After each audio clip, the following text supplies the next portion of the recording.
voudrais donc remercier toute la population de Podor, toutes les composantes de la population de Podor. Mais en premier, féliciter tout d'abord les forces de défense et de sécurité qui ont eu en charge l'organisation de ce défilé. Et nous convenons, nous tous, que depuis 2022, comme je viens de le lui dire, de le lui signifier, depuis 2022, je crois que c'est le meilleur défilé qu'on a eu l'occasion véritablement d'assister. Après les forces de défense et de sécurité, je voudrais également faire le témoignage de l'accompagnement du président du conseil départemental, de monsieur le maire de la commune de Podor et la participation du maire de Ndioum. Si aujourd'hui, ce défilé a donné les atours d'être inclusif, c'est parce que justement les populations de Podor se sont appropriées le message qui est toujours derrière la célébration de la fête du 4 avril. La fête du 4 avril, c'est la fête de notre indépendance. Il faudra que nos peuples, à travers les investissements que nous faisons, à travers l'organisation des citoyens autour de la question de la prise en charge de la sécurité, que nous sachions que véritablement l'enjeu est que chacun s'y mette. Et les forces de défense et de sécurité qui ont au devant, qui ont cette capacité du point de vue des ressources humaines de prendre en charge cette question de la sécurité, aujourd'hui, nous devons les célébrer. Nous devons également reconnaître leur ample compréhension qu'aujourd'hui, la résilience de notre pays en matière de sécurité, c'est véritablement notre souveraineté en matière de sécurité.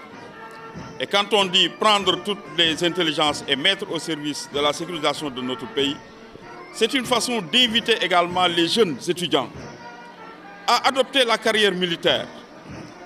C'est de comprendre aujourd'hui qu'on peut être un ingénieur et un bon militaire.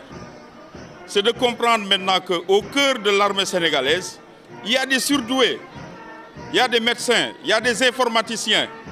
Parce que c'est dans tous ces domaines-là que nous pouvons affronter les défis, que nous pouvons régler donc ce que j'ai dit tout à l'heure, notre souveraineté. Et c'est dans cette condition seulement que véritablement nous pouvons prétendre retrouver notre dignité en tant que nation. Je remercie surtout le premier magistrat de la ville, sans qui rien n'aurait pu être fait. Aujourd'hui, si on arrive à s'organiser, si on arrive à vivre en harmonie à Podor, c'est parce qu'il a fait le nécessaire. Président Mamadou Racine Sy, soyez donc félicités pour tout ce travail que vous êtes en train de faire. La jeunesse podoroise, sachez que vous n'avez rien à envier aux autres jeunesses. En termes d'engagement, en termes de comportement, en termes de valeur, vous êtes en train de faire tout ce qu'il faut. Maintenant, vous avez assez de personnalités. Toutes ces personnes qui sont derrière moi, ces personnalités qui sont derrière moi, suffisent largement comme exemple pour développer un certain nombre de valeurs, un certain nombre de comportements.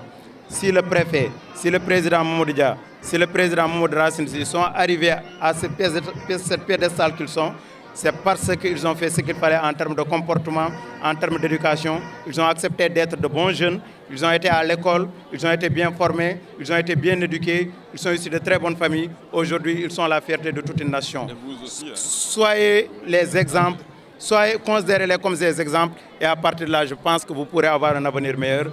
Et bonne fête à tous. Je voudrais, à la suite du préfet de Podor, le préfet Matar Diop, le président du conseil départemental, le président Mamadou Dia, saluer la mobilisation exceptionnelle des populations de Podor. Également saluer la présence de l'honorable député Ismaïla Won et du maire de Ndioum, M. Oumar Diaw, qui est là. Je pense que le concept armée-nation a trouvé son expression aujourd'hui, sa réalité dans cette synergie qui a rassemblé toutes les forces vives de Podor, à savoir les forces de défense et de sécurité, et ainsi que les populations, les composantes de la population représentées dans leur diversité. On a vu les Jakartaman, on a vu la Croix-Rouge, on a vu les sportifs. Je pense que toutes les composantes de la population étaient là, dans un esprit qui tend vers le commun désir de vivre ensemble et de savoir que le Sénégal est un et indivisible. Je pense que c'est une leçon donnée à tous et la commémoration de l'indépendance de notre pays est l'occasion, encore une fois, de magnifier ce concept, encore cette profession de foi que le Sénégal, c'est un peuple, un but, une foi, et nous l'avons démontré aujourd'hui. Je vous remercie.